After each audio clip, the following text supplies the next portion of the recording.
Now question number 25 आपको क्या दे रखा है, if P A is equal to 7/13 and P B is equal to 9/13 and P A union B is equal to 12/13 then find P A by B.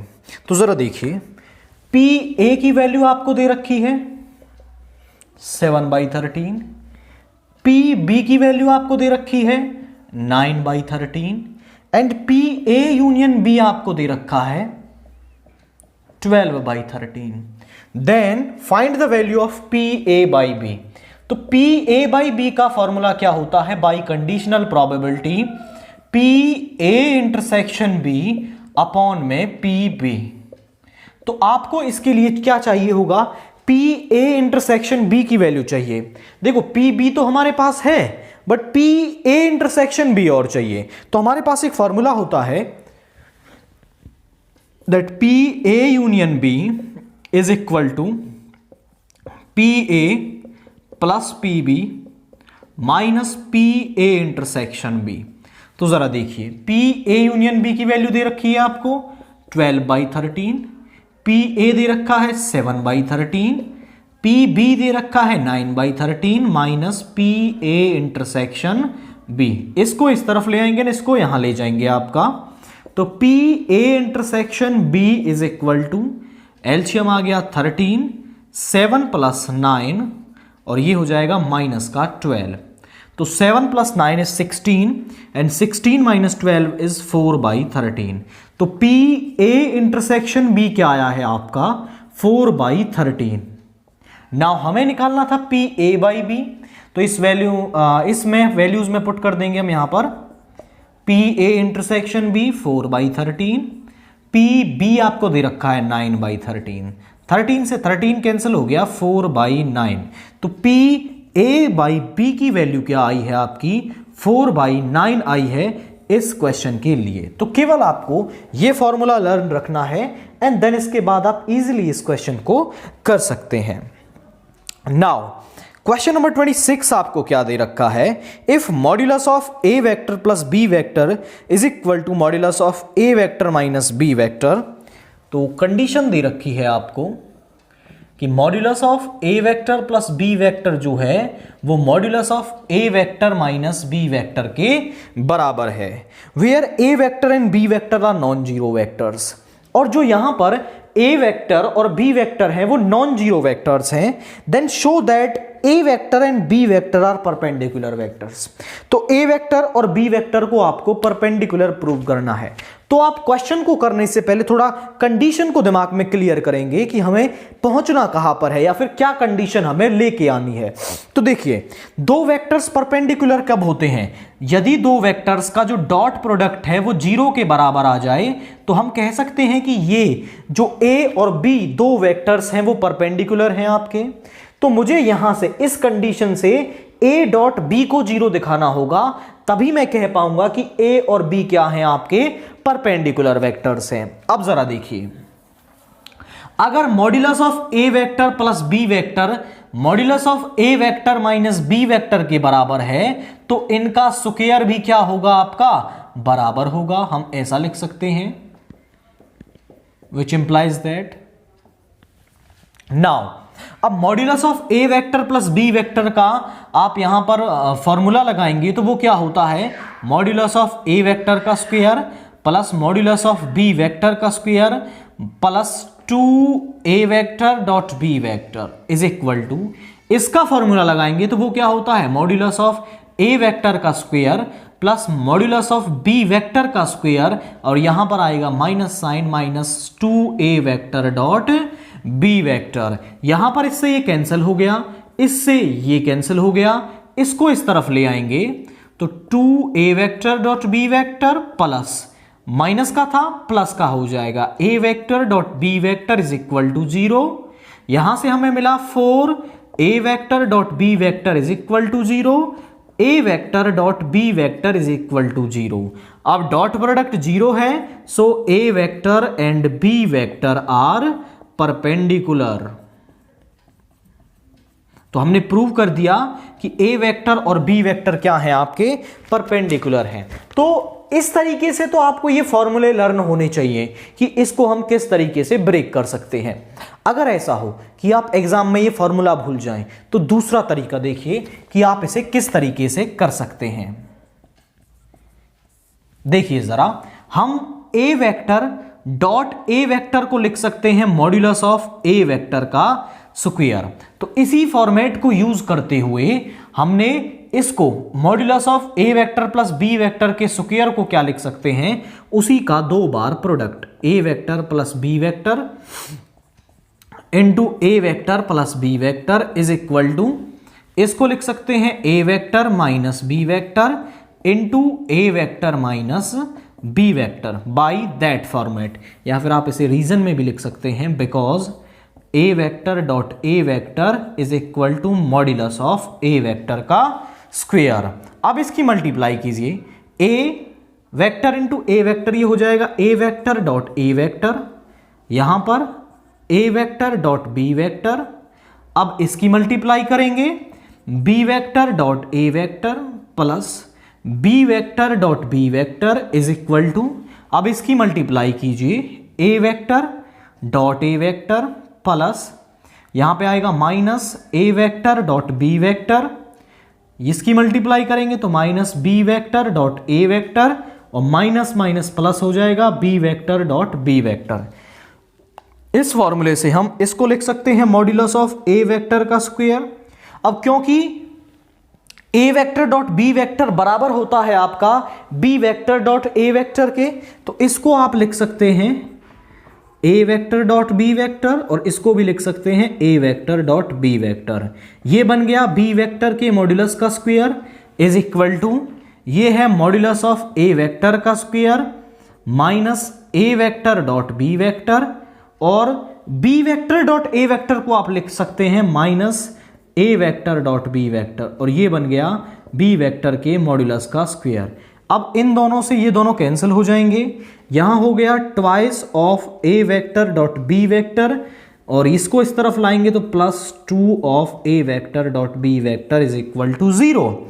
दोनों को add करेंगे तो 4 a vector dot B vector is 0। यहां से हम कह सकते हैं which implies that a vector dot b vector is equal to 0. So a vector is perpendicular to b vector. Basically हमने यहां पर कुछ नहीं किया है, ये जो फॉर्मूले बने थे इन्हीं की मल्टीप्लिकेशन को, फॉर्मूला बनाने की जो प्रोसेस थी उसी को हमने यहां पर यूज कर लिया है। अब दोनों ही मेथड्स आपने देख लिए हैं, जो आपको सूटेबल लगता है उससे आप इस क्वेश्चन को कर सकते हैं। देन इसके बाद हम देखते हैं आपका सेक्शन सी।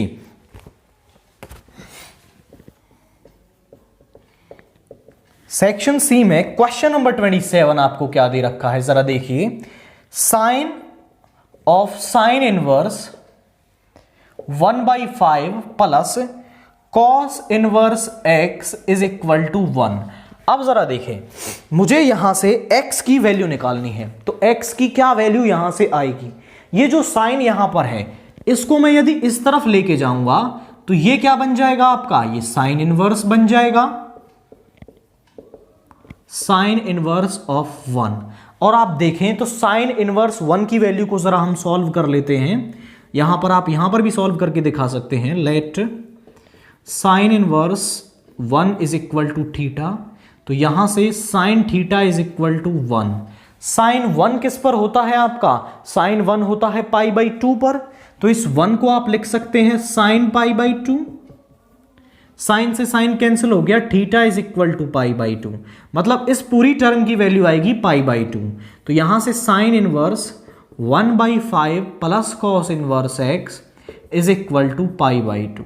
इस कॉस इनवर्स x को इधर ले जाएंगे तो sine inverse 1/5 is equal to π/2 minus cos inverse x। और जरा देखिए, sine inverse x plus cos inverse x is equal to होता है π/2 के, तो इसमें से हम π/2 माइनस कॉस इनवर्स x को लिख सकते हैं साइन इनवर्स x। इसको इस तरफ लेके जाएंगे तो π/2 माइनस कॉस इनवर्स x किसके बराबर हो जाएगा, साइन इनवर्स x के। तो ये बराबर हो गया आपका साइन इनवर्स x के। इसको इस तरफ ले जाइए, 1/5 is equal to sine into sine inverse x. Sine inverse से साइन कैंसिल हो जाएगा, यहां बचेगा x। तो x की वैल्यू क्या आई है आपकी इस क्वेश्चन के लिए 1/5 मिली है, क्योंकि हमें इसमें इस क्वेश्चन को सॉल्व करके x की वैल्यू ही निकालनी थी, तो इसीलिए हमने रिक्वायर्ड फॉर्मूले यूज किए हैं एंड x की वैल्यू निकाल ली है आपकी। नाउ क्वेश्चन नंबर 28 देखिए, इस डिटर्मिनेंट को, ये जो डिटर्मिनेंट आपको दे रखा है, इसको इसके बराबर प्रूव करना है। ये जो टर्म है बेसिकली इसको सॉल्व करके ही आपको ये टर्म मिलेगी, इसको अंदर मल्टीप्लाई करेंगे तो ये टर्म मिल जाएगी। अब एग्जाम में क्वेश्चन आपसे दोनों तरीके से पूछा जा सकता है, वो इसके बराबर भी प्रूव करवा सकता है एंड इसके बराबर भी आपको प्रूव करवा सकता है। तो देखिए कैसे हम इसको इसके बराबर प्रूव करेंगे। टेकिंग LHS, सबसे पहले आप इसमें LHS को लेंगे नेक्स्ट स्टेप के अंदर। देन अब देखिए यहां पर हम C1 के अंदर A से डिवाइड करेंगे, C2 के अंदर B से डिवाइड करेंगे एंड C3 के अंदर C से डिवाइड करेंगे। तो यही हम लिख रहे हैं, dividing by A, B and C in C1, C2 and C3 respectively. C1, C2 और C3 में हम डिवाइड कर रहे हैं आपका। तो जरा देखिए, अगर हमें डिवाइड करना है तो ABC को बाहर भी लिखना पड़ेगा। इसमें A से डिवाइड करेंगे तो यहां आ जाएगा 1/A और A में डिवाइड करेंगे तो 1, यहां पर आएगा 1/A, यहां पर 1/A। इसमें B से डिवाइड करेंगे तो 1/B, दोनों टर्म्स को यहां पर 1/B आ जाएगा और यहां पे बचेगा 1, यहां पर 1/B, यहां पर आ जाएगा 1/C, 1/C, 1/C प्लस 1। अब जरा देखिए, आप बोले सर ये ABC कहां से आ गया, तो जरा देखो भाई, यहां पर ये डिटर्मिनेंट है आपका, कोई भी डिटर्मिनेंट मान लीजिए इसको। अब हम इसमें ऐसे ही कोई टर्म मल्टीप्लाई थोड़ी कर सकते हैं या फिर डिवाइड कर सकते हैं। मैं बाहर ऐसा लिख सकता हूं ABC अपॉन ABC। अब ये जो टर्म है आपकी ABC into 1/A into 1/B into 1/C, ऐसा भी लिख सकते हैं हम इसको। भाई जिससे मल्टीप्लाई किया उसी से डिवाइड कर दिया है तो कोई फर्क नहीं पड़ेगा। अब इस 1/A को तो हम अंदर ले जा रहे हैं C1 में, इस 1/A से C1 को मल्टीप्लाई कर रहे हैं, 1/B से C2 को मल्टीप्लाई कर रहे हैं एंड 1/C से हम C3 को मल्टीप्लाई कर रहे हैं। अब ये टर्म अंदर चली गई आपकी और ये ABC कहां रह गया है आपका, यहां पर बाहर रह गया। तो ये ऐसे ही नहीं लिखा है हमने, अंदर जो टर्म गई हैं उनको न्यूट्रलाइज करने के लिए, उनको कैंसिल करने के लिए हमने ये ABC यहां पर लिखा है। तो ये हमने पहले इसको कर दिया है आपका। अब जरा देखें, राइट हैंड साइड में हमें दे रखा है 1 plus 1/A plus 1/B plus 1/C। यदि मैं C1, C2 और C3 को जोड़ूं तो यहां देखिए, यहां पर है 1/A प्लस 1, यहां पर है प्लस 1/B, इसमें है प्लस 1/C, सेम यहां पर। तो हमें देखें कि यही टर्म मिल रही है, इस 1 को हम आगे लिख लेंगे, प्लस में है तो यही टर्म मिल रही है हमें। तो हमें हमारा नेक्स्ट ऑपरेशन क्या है इसके अंदर, operating C1 plus C2 plus C3 सभी को हम जोड़ देंगे तो यहां पर क्या मिलेगा हमें, जरा देखिए। इस ऑपरेशन को हम यहां पर लिख लेते हैं, operating C1 plus C2 plus C3। तो जरा देखिए क्या बन जाएगा, आपको नीचे ही लिखना है, हम स्पेस की कमी की वजह से यहां लिख रहे हैं। तो यहां पर ABC तो बाहर है, यहां बन जाएगा 1 plus 1/A plus 1/B plus 1/C। यहां पर भी क्या बन जाएगा, 1 plus 1/A plus 1/B plus 1/C। यहां पर भी 1 plus 1/A plus 1/B plus 1/C। बाकी टर्म सेम रहेंगी हमारी। यहां पर है 1/B, यहां पर है 1/B प्लस 1, यहां पर है 1/B, यहां पर 1/C, यहां पर 1/C, 1/C प्लस 1। अब इस टर्म को हम यहां से कॉमन ले लेंगे, taking common 1 plus 1/A plus 1/B plus 1/C from C1 में से हम ये टर्म कॉमन लेंगे तो यहां बचेगा ABC into 1 plus 1 by A plus 1 by B plus 1 by c, और यहां पे आ जाएगा 1 by B 1 by c, 1 by B plus 1 by c, 1 by B 1 by C plus 1। अब जरा देखिए 1 1 1 वाला फॉर्मेट बन गया। अब जब भी आपके पास ऐसा फॉर्मेट बन जाए कि उसमें 1 1 1 किसी रो या कॉलम में बन जाए, तो उनमें से दो को हम जीरो बना लेंगे। देखिए इसमें से इसको सब्ट्रैक्ट करेंगे तो ये जीरो बन जाएगा, इसमें से इसको सब्ट्रैक्ट करेंगे तो आपका ये जीरो बन जाएगा यहां पर। तो यही हम ऑपरेशन करने वाले हैं यहां पर। जरा देखिए कैसे, दो को जीरो बनाने के बाद हम इसको सीधा एक्सपेंड कर देंगे एंड हमें हमारा रिजल्ट मिल जाएगा। तो नेक्स्ट ऑपरेशन क्या होने वाला है हमारा, ऑपरेटिंग R1 में क्या ऑपरेशन लगाएंगे कि R1 में से R2 को घटा देंगे एंड R2 में हम ऑपरेशन लगाने वाले हैं R2 में से R3 को सब्ट्रैक्ट कर देंगे। तो ये टर्म सेम रहेगी, इसको लिख लेते हैं ABC into 1 by A plus 1 by B plus 1 by C plus 1। अब यहां पर देखिए इसमें से इसको सब्ट्रैक्ट करेंगे तो 0, इसमें से इसको सब्ट्रैक्ट करेंगे, यहां पर है 1 बाई बी, इसमें माइनस साइन जाएगा, माइनस 1 बाई बी माइनस 1, तो 1 बाई बी से 1 बाई बी कैंसिल हो गया, यहां पे आया माइनस 1 आपका। इसमें से इसको सब्ट्रैक्ट करेंगे तो 0। नाउ अब देखिए इसमें से इसको सब्ट्रैक्ट करेंगे, 1 माइनस 1 इज 0, इसमें से इसको सब्ट्रैक्ट करेंगे तो 1 बाई बी प्लस 1, सब्ट्रैक्ट कर रहे हैं माइनस का 1 बाई बी, इससे ये कैंसिल हो गया, यहां पे आया 1। इसमें से इसको करेंगे तो 1 बाई सी, माइनस साइन जाएगा, माइनस 1 बाई सी माइनस 1, इससे ये कैंसिल हो गया, यहां बचा माइनस 1 आपका। एंड R3 जो है वो सेम है, उसमें हमने कोई ऑपरेशन नहीं लगाया है, तो 1 by B 1 by C plus 1। अब जरा देखिए हमने यहां पर ये ऑपरेशन लगा दिया, अब ये सिंप्लीफाइड फॉर्म में है, इससे ज्यादा हम इसको सिंप्लीफाई नहीं कर सकते, और कर भी लेंगे तो कोई फायदा नहीं है उससे ज्यादा, क्योंकि हमें दो जीरोस मिल गए हैं। हम इसको C1 के अलोंग एक्सपेंड कर देंगे, एक्सपेंडिंग अलोंग C1।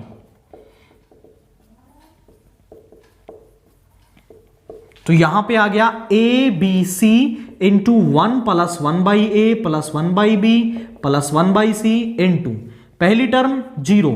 अब इस रो इस कॉलम को छोड़ के जो डिटर्मिनेंट सॉल्व करेंगे वो 0 से मल्टीप्लाई होकर 0 बन जाएगा, इसीलिए हम प्रीफर करते हैं कि हमारे पास जितने पॉसिबल हो डिटर्मिनेंट में जीरोस बने। तो यहां 0 मिल जाएगा, दूसरी टर्म माइनस में 0, फिर भी 0 हो जाएगा आपका सारा कुछ, प्लस 1, इसको सॉल्व करना पड़ेगा।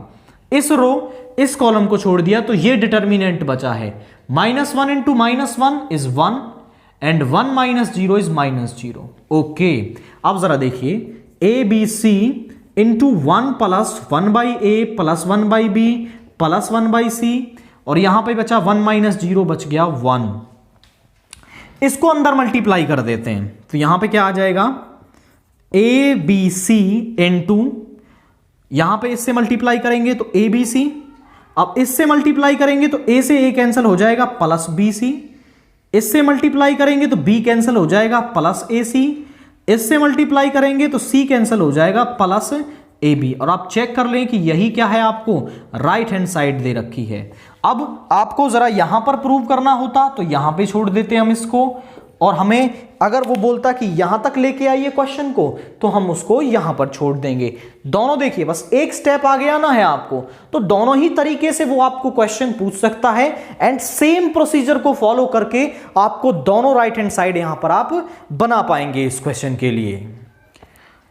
नाउ क्वेश्चन नंबर 29 देखिए, show that the function f(x) is equal to 2 plus x if x is greater than equal to 0 and 2 minus x if x is less than 0 is continuous but not derivable at x is equal to 0। तो हमें ये show करना है कि ये जो function है आपका ये x is equal to 0 पर कंटिन्यूअस तो है बट डेरिवेबल नहीं है। तो शुरू करते हैं हम सबसे पहले इस पर कंटिन्यूटी को डिस्कस करेंगे। तो continuity at x is equal to 0, तो जरा देखिए हम सबसे पहले इसमें लेफ्ट हैंड लिमिट निकालेंगे, limit x tends to 0 minus, अब लेफ्ट हैंड लिमिट के लिए फंक्शन कहां होगा, जहां पर x लेस देन 0 है, और x लेस देन 0 कहां पर है, यहां पर, तो लेफ्ट हैंड लिमिट के लिए यही फंक्शन होगा। अब हम इसमें x को 0 माइनस एच पुट करेंगे एज h टेंड्स टू 0, तो यहां पर क्या हो जाएगा आपका, limit h tends to 0 2 minus 0 minus H, 0 तो 0 रहेगा, माइनस इसको प्लस बना देगा, limit h tends to 0 2 plus h की वैल्यू रखेंगे तो यहां पर हमें क्या मिल गया आपका, 2 मिल गया। तो लेफ्ट हैंड लिमिट की वैल्यू क्या है हमारे पास, 2 आ गई है इसमें। अब हम निकालेंगे इसमें right hand limit, limit x tends to 0 positive, right hand limit क्या ले रहे हैं हम, x टेंड्स टू 0 पॉजिटिव। अब राइट हैंड लिमिट के लिए फंक्शन कौन सा होगा, यहां पर जहां पर जो x है वो ग्रेटर देन 0 है आपका, वो राइट हैंड लिमिट के लिए फंक्शन होगा। तो x ग्रेटर देन 0 यहां पर है, तो यही क्या है आपका राइट हैंड लिमिट के लिए फंक्शन है। यहां पर हम x को 0 प्लस h पुट करेंगे एज h टेंड्स टू 0, तो यहां पर क्या आ गया, limit h tends to 0 two 0 plus h की वैल्यू रख देंगे, तो यहां पर राइट हैंड लिमिट भी क्या आई है आपके पास, 2 आ गई है इस क्वेश्चन के लिए। अब हम निकालते हैं f ऑफ 0, x 0 के बराबर कहां पर है आपका, यहां पर 2 प्लस x में, तो fx तो आपके पास बराबर है 2 प्लस x के। हम निकालते हैं f0, तो जहां पर भी x है वहां पर 0 रख देंगे, तो f0 की वैल्यू क्या आई है आपके पास, 2 आ गई है। तो यहां पर left hand limit is equal to right hand limit is equal to f0, so fx is continuous at x is equal to 0, तो जो fx है आपका वो x इज इक्वल टू 0 पर कंटिन्यूअस है। अब कंटिन्यूअस तो हमने इसको प्रूव कर दिया, अब हम इसको डेरिवेबल और देखते हैं कि क्या ये डेरिवेबल है या फिर नहीं है। तो next, derivability at x is equal to 0, derivability बोल दो या फिर डिफरेंशिएबिलिटी बोल दें, differentiability at x is equal to 0, x is equal to 0 पर डेरिवेबिलिटी आपकी। तो उसके लिए हम निकालेंगे पहले LHD, limit x tends to 0 minus. अब देखिए लेफ्ट हैंड डेरिवेटिव या फिर राइट हैंड डेरिवेटिव निकालने के लिए फॉर्मूला क्या रहता है, limit x tends to a fx minus fa upon x minus a। तो फॉर्मूला क्या रहता है, fx minus fa upon x minus a आपका। तो limit x tends to 0 minus fx, और a की वैल्यू क्या है यहां पर 0, तो fx minus f0 upon x minus 0, ये है आपका। अब LHD के लिए फंक्शन क्या होगा, वही सेम प्रोसीजर है, जो जहां पर x लेस देन 0 होगा वो क्या होगा, LHD के लिए फंक्शन होगा। तो fx की वैल्यू है LHD के लिए 2 माइनस x, मुझे चाहिए वैल्यू f0 की, तो यहां पे आ जाएगा 2 माइनस 0 इज 2, तो f0 कितना आया है आपका, 2 आया है। पुट कीजिए वैल्यू को, limit x tends to 0 minus fx बराबर है आपका 2 माइनस एक्स के, 2 माइनस एक्स, f0 बराबर आया है आपका 2 के, तो यहां पर पुट कर देंगे 2, और नीचे है x, 2 से 2 कैंसिल हो गया, यहां पे आया limit x tends to 0 minus minus X upon X, तो यहां पे बचा -1 आपका, इसको हम कैंसिल कर देते हैं, limit x tends to 0 minus -1। अब देखिए क्योंकि यहां पर वेरिएबल बचा ही नहीं है, तो लेफ्ट हैंड डेरिवेटिव LHD की वैल्यू क्या आ जाएगी आपके पास, -1 आ जाएगी। देन इसके बाद हम निकालेंगे RHD, फॉर्मूला देखिएगा, limit x tends to 0 positive fx minus f0 upon x minus a, fx minus fa upon x minus a का काम क्या कर रहा है, a क्या है आपका 0 है। RHD के लिए फंक्शन जहां पर x ग्रेटर देन 0 है, मतलब 2 प्लस x, तो fx क्या है आपका 2 प्लस x है, मुझे चाहिए वैल्यू f0 की, तो x की जगह 0 रख देंगे तो f0 कितना आ गया आपका 2 आ गया। वैल्यू को जरा पुट करें, limit x tends to 0 positive, fx है आपका 2 प्लस एक्स, f0 है 2 माइनस का सिंबल ये आपका x, 2 से 2 कैंसिल हो गया, limit x tends to 0 positive x by X, x से x कैंसिल हो गया, यहां पे आया limit x tends to 0 positive 1, variable है ही नहीं तो वैल्यू क्या आ गई 1। अब जरा ध्यान से देखें, LHD आपके पास आया है -1 और RHD क्या आया है 1। LHD is not equal to RHD, LHD is not equal to RHD, so fx is not derivable at x is equal to 0। और यही हमें शो करना था कि जो फंक्शन है आपका वो x इज इक्वल टू 0 पर कंटिन्यूअस तो है बट डेरिवेबल नहीं है। तो इस तरीके से आप इस क्वेश्चन को शो करेंगे। नाउ क्वेश्चन नंबर 30 देखिए, the volume of A spherical balloon being inflated changes at a constant rate. मतलब क्या है कि एक स्फेरिकल बलून है आपका, जब आप उसमें हवा भरते हैं तो जो उसकी आप ये बोलें कि जो वॉल्यूम है वो एक कांस्टेंट रेट पर बढ़ती है, मतलब उसका रेट ऑफ चेंज जो है वो कांस्टेंट है। If it initially is radius is 3 units and after 3 second it is 6 unit. शुरुआत में उसकी जो रेडियस है वो 3 यूनिट्स होती है एंड आफ्टर 3 सेकेंड वो 6 यूनिट्स हो जाती है। Find the radius of balloon after t seconds. तो आपको रेडियस ऑफ बलून निकालनी है आफ्टर t सेकेंड्स। तो ध्यान से समझिए, इस क्वेश्चन में पहले आपको एक डिफरेंशियल इक्वेशन बनानी होगी वॉल्यूम और आपका रेडियस और टाइम के बीच में। देन उसके बाद जो कंडीशंस उसने दे रखी है उसको इम्प्लांट करेंगे, हम उसमें लगाएंगे, इंप्लाई करेंगे एंड देन उसके बाद हम आपकी जो रेडियस है वो t सेकेंड्स के टाइम पर निकाल पाएंगे। तो जरा देखिए, late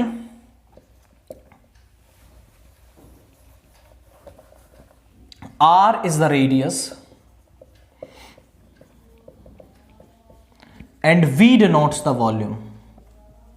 r is the radius and v denotes the volume. r आपकी रेडियस है एंड v किसको डिनोट करता है, आपका वॉल्यूम को डिनोट करता है। अब वो आपसे कह रहा है कि जो rate of change of volume है मींस dv ओवर dt, ये इसको हम बोलते हैं rate of change of volume, वो क्या दे रखा है आपको, कांस्टेंट दे रखा है। के को हमने बोला है कांस्टेंट आपका, के हमने सब मान लिया नंबर, कांस्टेंट है आपका। अब वॉल्यूम ऑफ स्फीयर क्या होती है आपकी 4/3 पाई आर क्यूब। तो dv ओवर dt निकाल लेते हैं यहां से, dv over dt is equal to 4/3 pi are cube का करेंगे तो 3 पावर में से एक कम dr ओवर dt। तो जो dv ओवर dt है उसकी वैल्यू क्या आई है आपके पास, वो आई है dv over dt is equal to 4 pi are square dr over dt। तो इस dv ओवर dt की वैल्यू को हम यहां पर रखते हैं। तो dv ओवर dt की जो वैल्यू है वो है 4 pi are square dr over dt is equal to k। अब यहां पर ये एक फंक्शन बन गया, इसमें वेरिएबल्स को सेपरेट करें एंड इसको एक डिफरेंशियल इक्वेशन में कन्वर्ट करें। तो इस कर्व के लिए हम डिफरेंशियल इक्वेशन निकालेंगे, dt को इस तरफ ले जाएंगे 4 pi are square dr k dt, taking integration on both side, taking integration on both side, दोनों तरफ हम क्या लेंगे, इंटीग्रेशन लेंगे आपका। तो यहां पर 4 पाई कांस्टेंट है, बाहर आ जाएगा, R square dr is equal to k बाहर रहेगा dt। देखिए आर स्क्वायर का इंटीग्रेशन क्या हो जाएगा, ये हो जाएगा r³ 3 और यहां पर 1 है, 1 का क्या हो जाएगा t प्लस c। ये आ गई आपकी डिफरेंशियल इक्वेशन। ये डिफरेंशियल इक्वेशन हमें मिल गई है इस गिवन कंडीशन के लिए। तो हमने डिफरेंशियल इक्वेशन निकाल ली। अब वो कंडीशंस दे रखी हैं उसको जरा पढ़ते हैं। If it initially radius is 3 units, initially का मतलब है जब टाइम 0 था आपका, जब जो टाइम है वो 0 था तो उसकी रेडियस थी 3 यूनिट्स। तो कंडीशन लगाते हैं व्हेन t इज 0, जब टाइम 0 था तो जो रेडियस थी वो थी 3 यूनिट्स। दोनों की वैल्यू यहां पर पुट कर दें इसके अंदर। तो 4/3 पाई r³ मतलब 3 का cube, 3 cube is equal to k, time है 0 प्लस c। ये मिल गया आपको। अब इसकी जो वैल्यू है वो जरा देखिए, 3 का क्यूब हो जाएगा, 3 से एक पावर कैंसिल होके यहाँ 2 बच गई, 3 का स्क्वायर कितना आ गया 9, 9 4 जा 36। तो C की वैल्यू क्या आ रही है आपके पास 36 पाई आ रही है, क्योंकि ये तो 0 हो जाएगा आपका। अब इस C की वैल्यू को आप यहां पर रख दें, putting C is equal to 36 pi,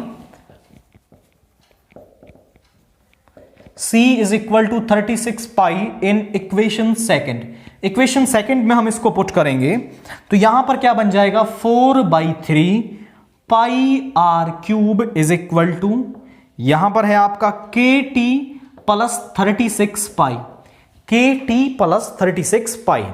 अब ये इक्वेशन बन गई। अभी इसमें हमें K की वैल्यू और निकालनी है। यदि हम K की वैल्यू और निकाल देते हैं तो फिर हमारा काम हो जाएगा। एक कंडीशन और दे रखी है उसने, आफ्टर 3 सेकेंड्स, मतलब when the time is 3 seconds, time is 3 sec, the radius is 6 unit, r is 6। तो इस वैल्यू को हम यहां पर रखेंगे। जरा देखिए 4/3 पाई r का क्यूब मतलब 6 का cube is equal to k into T मतलब 3 प्लस 36 पाई। जरा देखिए इसको जरा हम ओपन कर लेते हैं तो हमें क्या मिलेगा 4/3 पाई इंटू 6 का स्क्वायर हो गया 36 और एक 6 लिख लेते हैं, 3k प्लस 36 पाई, 3 से 2 टाइम्स, तो ये हो गया आपका यहां पर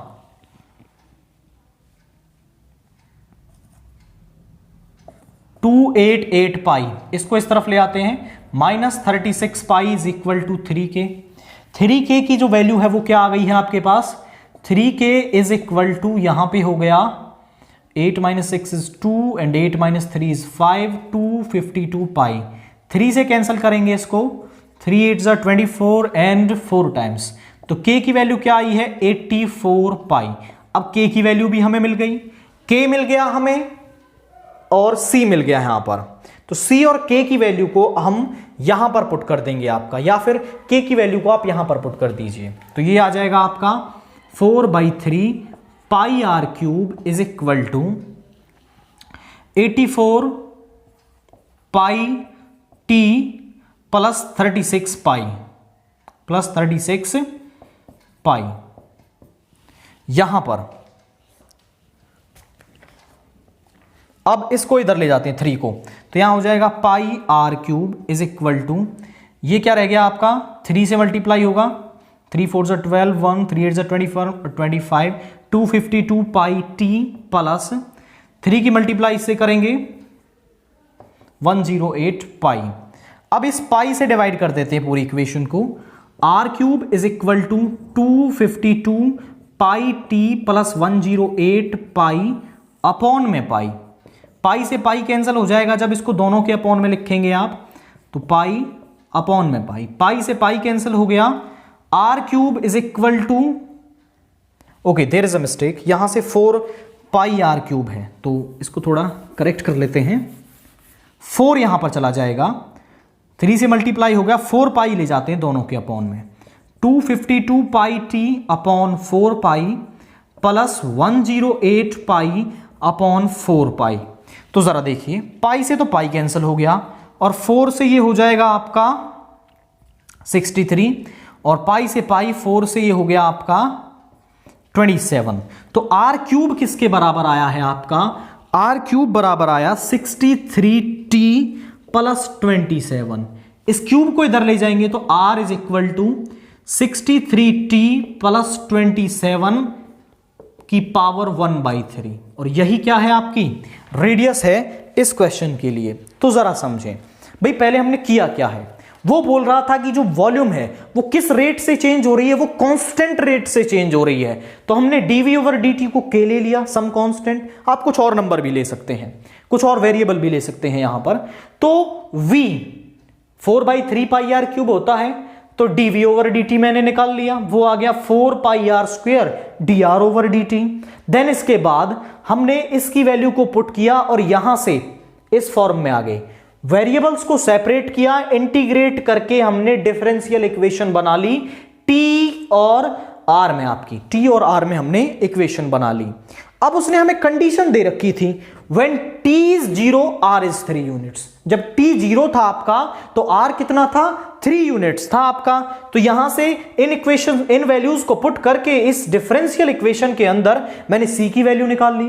फिर उसने एक और कंडीशन दे रखी थी कि when t is 3 sec r is 6 units. c की वैल्यू रखी, ये वैल्यूज रखी, यहां से मुझे k की वैल्यू मिल गई। k की वैल्यू मैंने k और c की वैल्यू उस डिफरेंशियल इक्वेशन के अंदर रखी। अल्टीमेटली वो आपसे r की वैल्यू पूछ रहा था, तो ये तो थी आपकी डिफरेंशियल इक्वेशन, यहां से वो r पूछ रहा है तो आप r निकाल सकते हैं।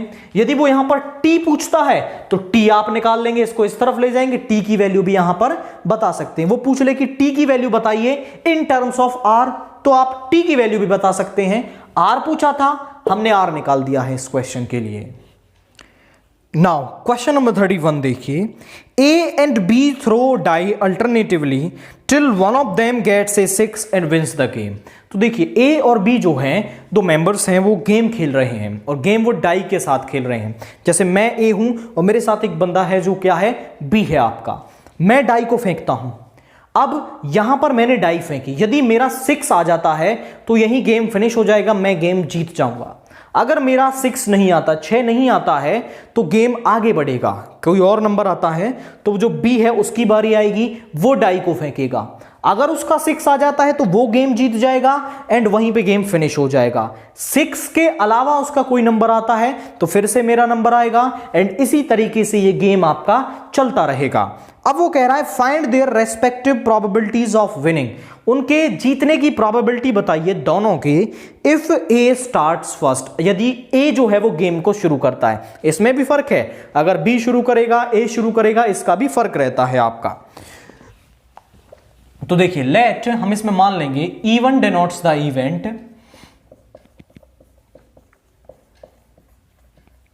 ऑफ,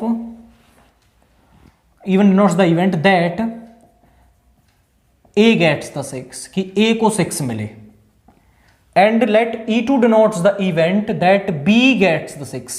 E1 इवेंट है कि A को 6 मिले, E2 इवेंट है आपका B को 6 मिले। अब 6 आने की प्रोबेबिलिटी कितनी होती है उसमें, 1/6। तो दोनों के लिए ये प्रोबेबिलिटी तो आपकी क्या रहेगी, सेम रहेगी। P(E1 नॉट), मतलब P(E1 नॉट) का मतलब है कि A को 6 ना मिले, उसके अलावा कोई नंबर मिले, तो 1 - P(E1) वो आ जाएगी आपकी 5/6। P(E2 नॉट) मींस वो आ जाएगी 1 - P(E2), वो कितनी आ गई आपके पास, वो भी 5/6 है। अब जरा देखें प्रोबेबिलिटी A विन्स, हम क्या प्रोबेबिलिटी निकाल रहे हैं, A विन जाए, A जीत जाए आपका। तो जरा देखिए, अब A ही गेम को शुरू कर रहा है, तो ऐसा भी हो सकता है कि पहली बार E1 इवेंट हो जाए, जैसे ही मैं A हूं जैसे, और मैं डाई को फेंकूं और मेरा क्या आ जाए, 6 आ जाए, यही गेम खत्म हो जाएगा। ये पहली पॉसिबिलिटी है आपकी। तो P(E1 इवेंट हो, A को 6 मिल जाए और यही गेम फिनिश हो जाए, या फिर अगर मेरा 6 नहीं आया, मतलब E1 नॉट हुआ, तो देखिए हम A के जीतने की प्रोबेबिलिटी निकाल रहे हैं, तो B का भी क्या है, नहीं आना चाहिए। P(E1 E2 नॉट होना चाहिए, मतलब B का भी 6 नहीं आना चाहिए। अब E1, अब देखिए जरा मेरा नंबर कौन सा आएगा। पहली बार यदि मेरा 6 नहीं आया तो मेरा नंबर B के बाद आएगा, B का जब कुछ नहीं आएगा, तो वही मैंने किया, या तो मैं पहली बार में ही 6 ले आऊं, या फिर मेरा पहली बार नहीं आया तो B का नहीं आएगा, तीसरी बार में मेरा नंबर आएगा। अगर ऐसा हो कि यहां भी ना आए, E1 नॉट E2 नॉट, फिर से E1 नॉट, फिर से E2 नॉट होगा, यहां पर E1 होगा, एंड ये प्रोसेस आपकी चलती ही रहेगी। हो सकता है कि वो गेम बहुत लंबा जाए एंड वहां पर दोनों में किसी का कुछ भी ना आए, ये चलता रहेगा जब तक 6 नहीं मिलेगा। अब जरा देखें, इसको हम लिख सकते हैं P(E1 plus P(E1 not) into P(E2 not) into P(E1 plus so on. इस तरीके से इसको और ओपन कर लेते हैं, P(E1 not, P(E2 not, P(E1 not, P(E2 not, P(E1) and plus so on. ये एंड नहीं हो रहा है आपका। P(E1 की वैल्यू है 1/6, इन दोनों की वैल्यू है 5/6, 5/6, तो ये हो जाएगा 5/6 का स्क्वायर और यहां पर है 1/6 प्लस ये भी 5/6, 5/6, 5/6, 5/6, तो 5/6 की power 4 into 1/6 and so on. अब ध्यान से देखें तो ये जो PA विंस है आपका, ये क्या है, एक GP बन रहा है, ये फर्स्ट टर्म है आपकी, एंड हम इसका कॉमन रेशियो निकालें तो वो आ जाएगा A2/A1 मीन्स 5/6 का स्क्वायर इंटू 1/6/1/6। इससे ये कैंसिल हो गया, तो 5/6 का स्क्वायर मीन्स 25/36। इसको जब आप ओपन करेंगे तो ये वैल्यू आपको लेस देन 1 मिलेगी, मतलब कि 1 से कम है। अब इसका मुझे सम निकालना है, भाई इस प्रोबेबिलिटी को मैं जोड़ लूंगा तभी तो मुझे प्रोबेबिलिटी मिलेगी। तो इसका S का सम क्या होता है, S का फॉर्मूला होता है आपके पास S इंफिनिटी A/1 - R। अगर जो R है वो लेस देन 1 है आपका, तो S इंफिनिटी ही होता है आपका। तो PA विंस की वैल्यू क्या आ जाएगी वो जरा देखिए। A क्या है आपका, A है 1/6, 1 - R क्या है 25/36। एलसीएम ले लें 1/6, नीचे एलसीएम आ गया 36, 36 - 25, ये 36 ऊपर चला जाएगा 6 इंटू 36 अपॉन यहां पे आ जाएगा आपका सॉरी ये ऊपर जाएगा और ये 6 नीचे है, तो 1/6 इंटू 36 और यहां पर क्या है आपका 11, तो 6 से 6 टाइम्स 6/11। तो probability that A wins, A के जीतने की जो प्रोबेबिलिटी है वो क्या आ गई है आपकी 6/11 आ गई यहां पर। अब देखिए यहां पर दो ही मेंबर हैं A और B, दोनों की मतलब दोनों की जीतने की प्रोबेबिलिटी वो क्या होगी, वो 1 के बराबर होगी। Probability that A wins plus probability that B wins, वो दोनों का सम किसके बराबर होगा, 1 के बराबर होगा। A विंस की तो हमने निकाल ली, अब इसकी और निकाल लेते हैं। प्रोबेबिलिटी दैट B विंस वो क्या हो जाएगी आपकी, वो हो जाएगी 1 - प्रोबेबिलिटी दैट A विंस और वो हो जाएगी 1 - 6/11। तो इसको सॉल्व करने पर आपको मिलेगा 5/11 प्रोबेबिलिटी दैट B विंस। तो जरा देखें, आपको केवल एक प्रोबेबिलिटी निकालनी है, दूसरी आपको 1 में से सब्ट्रैक्ट करके यहां पर मिल जाएगी। यदि आप बोले सर नहीं हम तो ऐसे नहीं ऐसे ही निकालेंगे, तो B के लिए भी आप प्रोबेबिलिटी निकाल सकते हैं। किस तरीके से, जरा देखिए। जब हम निकालेंगे प्रोबेबिलिटी दैट B विंस, तो भाई क्या इवेंट होगा, E1 का 6 नहीं आना चाहिए, E2 का आए, और अगर यहां पर E2 का नहीं आया तो फिर इसके बाद नंबर कब आएगा इसका, E1 का नहीं आया, यहां पर इसका नहीं आया तो E1 फिर से नहीं होना चाहिए, E2 होना चाहिए, और सो ऑन। इस तरीके से ये चलता रहेगा। एंड सेम प्रोसीजर से आप S इंफिनिटी निकाल के इसकी वैल्यू निकालेंगे तो वो 5/11 मिलेगी।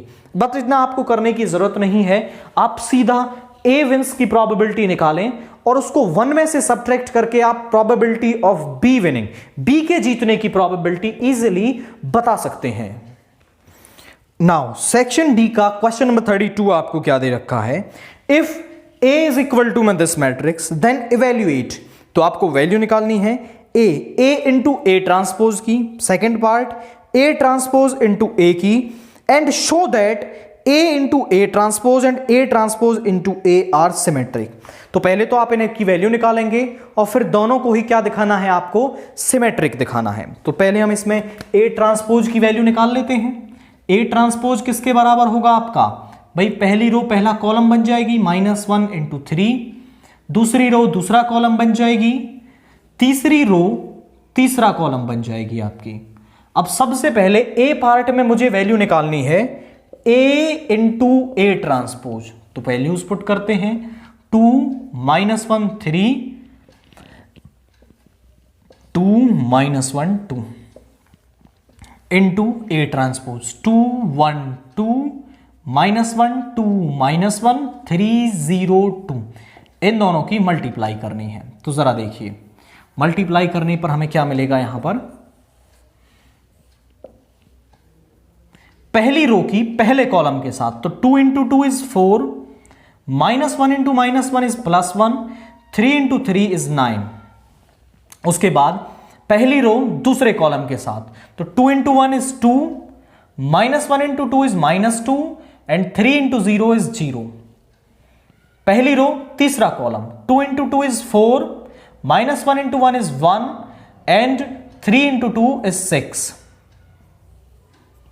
उसके बाद यहां पर देखिए दूसरी रो पहला column 2 into 1 is 2, 2 into -1 is -2 and यहां पर 0। दूसरी रो दूसरा कॉलम 1 इंटू 1 इज 1, 2 2 जा 4 एंड यहां पर 0। दूसरी रो तीसरा कॉलम 2 -2 प्लस 0। उसके बाद तीसरी रो पहला कॉलम ये आ जाएगा 2 2 जा 4, -1 इंटू -1 इज +1, 3 इंटू 2 इज 6। उसके बाद तीसरी रो दूसरा कॉलम 2 1 जा 2, -2 प्लस 0, 2 2 जा 4 +1 प्लस 4। यहां पे इससे कैंसिल हो गया 0, यहां पे 0 आएगा, यहां पर 0 आएगा आपका एंड यहां पर भी 0 आएगा। तो जरा देखिए क्या वैल्यूज बन रही हैं, 9 4 13 और 1 14 आपका। उसके बाद ये 0, ये आ गया 11, यहां पर है 0, यहां पर 5, यहां पर 0, यहां पर 11, यहां पर है 0 आपका एंड यहां पर है 9। अब जरा देखिए आपको A इंटू ए ट्रांसपोज की वैल्यू तो निकाल ली, अब मुझे इसमें यह भी शो करना था कि A इंटू ए ट्रांसपोज जो है वो सिमेट्रिक है। तो किसी भी मैट्रिक्स को सिमेट्रिक बनाने के लिए हम उसका ट्रांसपोज लेते हैं। अगर उसका ट्रांसपोज उसी के बराबर आ जाता है तो हम कह सकते हैं कि वो मैट्रिक्स सिमेट्रिक है। तो मैं इसका ट्रांसपोज ले लूंगा। A इंटू ए ट्रांसपोज की वैल्यू है 14 0 11 0 5 0 11 0 9। इसका लेंगे हम ट्रांसपोज। तो इसका ट्रांसपोज क्या आएगा, पहली रो पहला कॉलम बन जाएगी 14 0 11, दूसरी रो दूसरा कॉलम बन जाएगी 0 5 0 एंड यहां पर 11 0 9। जरा चेक करें क्या ये वैल्यूज बराबर आई हैं, 14 0 11 0 5 0 11 0 9। तो ये बराबर है आपका A इंटू ए ट्रांसपोज के। तो किसी मैट्रिक्स का ट्रांसपोज उसी के बराबर आ रहा है, मतलब हम कह सकते हैं कि वो मैट्रिक्स क्या है, आपकी सिमेट्रिक है। So A into A transpose is symmetric. तो ये जो मैट्रिक्स है आपकी वो क्या हो गई है, वो सिमेट्रिक हो गई है। देन इसके बाद इसका जो B पार्ट है उसमें मुझे वैल्यू निकालनी है आपकी A ट्रांसपोज इंटू ए की। तो वैल्यूज पुट कर लेते हैं। यहां पर है 2 1 2 -1 2 -1 3 0 2। A क्या है आपका, A है 2 -1 3 1 2 0 2 -1 2। ये है, मल्टीप्लाई कर देते हैं दोनों को, क्या मिलेगा जरा देखिए। पहली रो पहला कॉलम 2 इंटू 2 इज 4 +1 +4। पहली रो दूसरा कॉलम -2 +2 -2। उसके बाद तीसरी रो के साथ 6 0 4। दूसरी रो पहला कॉलम यहां आ जाएगा -2 +2 -2। दूसरी रो दूसरा कॉलम 1 4 +1। दूसरी रो तीसरा कॉलम -3 +0 -2। उसके बाद 3 2 6 0 4 -3 +0 -2। तीसरी रो तीसरा कॉलम यहां पे आ जाएगा आपका 3 3 9 0 +4। तो इसको सॉल्व करने पर वैल्यू क्या आ रही है आपके पास, 4 4 8 1 9। इससे ये कैंसिल हो गया -2, यहां पे आ गया 10 आपका। देन इसके बाद इससे ये कैंसिल हो गया -2, ये आ गया आपका 6 -5 10 -5 एंड यहां पे 13 आपका। अब जरा देखिए भाई A ट्रांसपोज इंटू ए की वैल्यू तो हमने निकाल ली, मुझे इसको भी क्या दिखाना है, सिमेट्रिक दिखाना है। तो हम ले लेंगे इसका ट्रांसपोज। तो कर देते हैं इसका ट्रांसपोज, जरा देखिए -2 6 -5 10 -5 13। इसका ट्रांसपोज करेंगे तो पहली रो पहला कॉलम बन जाएगी 9 -2, यहां पे आएगा 10। दूसरी रो दूसरा कॉलम बन जाएगी -2 6 -5। तीसरी रो तीसरा कॉलम बन जाएगी 10 -5 13। अब जरा जो ये वैल्यू आई है इसको मैच करें, 9 -2 10 -2 6 -5 10 -5 13। इस मैट्रिक्स का ट्रांसपोज इसी के बराबर आ रहा है, ये बराबर है आपका ए ट्रांसपोज इंटू ए के, तो हम कह सकते हैं so A transpose into A is symmetric. तो ये जो मैट्रिक्स है आपकी वो क्या है, सिमेट्रिक है। तो इस क्वेश्चन के लिए उसने दो पार्ट आपसे पूछे थे, पहले तो आप वैल्यू निकालिए ए इंटू ए ट्रांसपोज की, देन उसको क्या कीजिए, सिमेट्रिक प्रूव कीजिए। तो इस तरीके से करना है। दूसरा पार्ट ए ट्रांसपोज इंटू ए की वैल्यू निकालिए, वो हमने निकाल ली, और फिर उसको सिमेट्रिक भी हमने प्रूव कर दिया है।